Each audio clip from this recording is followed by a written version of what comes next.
இந்தியாவில் secure jobs அரசு பணிங்கிறது அந்த ஒரே பஸ், தனியாருங்கிறது மாறி மாறி போகிற பஸ். இது வரைக்கும் அந்த மாறி மாறி போகிற பஸ்ஸை இவங்க அரசு பஸ் மாதிரி பார்த்துருக்காங்க. பட் அது அரசு பஸ் இல்லை. அதை இப்போ உணர்ந்துட்டோம்னாக்கா, எஸ் நம்ம மாறி மாறி தான் போக போகிறோம், பட் நம்ம டெஸ்டினேஷன் நோக்கி போக போகிறோம். நம்மளுடைய கெரியர் எது வரைக்கும் இருக்கணுமோ அது வரைக்கும் நம்ம வேலை செய்ய போகிறோம்.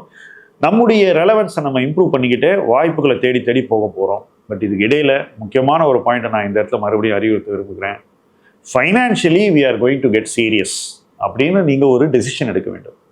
இந்த financially you are going to get serious அப்படிங்கிற டெசிஷனை பற்றி நிறைய யோசிக்க வேண்டும். இதுக்கு முன்னாடி நீங்கள் இருந்த மாதிரி நீங்கள் இருக்க முடியாது அப்படிங்கிறத மனதளவில் ஒப்புக்கொள்ள வேண்டும். நீங்கள் ஃபைனான்ஷியலி ஒரு புதிய நபராக மாற வேண்டும் என்பதை நீங்கள் உணர்ந்து அதற்கு தேவையான முன்னெடுப்புகளை செய்ய வேண்டும். You need to plan for a future where you may be in a job, you may not be in a job. வேலையில் இருந்தாலும் இல்லாவிட்டாலும் ஒரு நிதிமயமான வாழ்க்கையை எப்படி உருவாக்குவது என்பதை நீங்கள் சிந்திக்க வேண்டும். அந்த நிதிமயமான வாழ்க்கை எப்படி இருக்க வேண்டும் என்பதை தொடர்ந்து உரையாடுவோம். A job loss is not the end of the world, it is the beginning of a new life. அந்த ஒரு விஷயத்தை நீங்கள் தெளிவாக புரிஞ்சுக்கிட்டீங்கன்னாக்கா, இதெல்லாம் ஒன்றுமே இல்லை, இதுவும் கடந்து போகும். இணைந்து பயணிப்போம். முதலீட்டு களம் உங்கள் களம். நன்றி.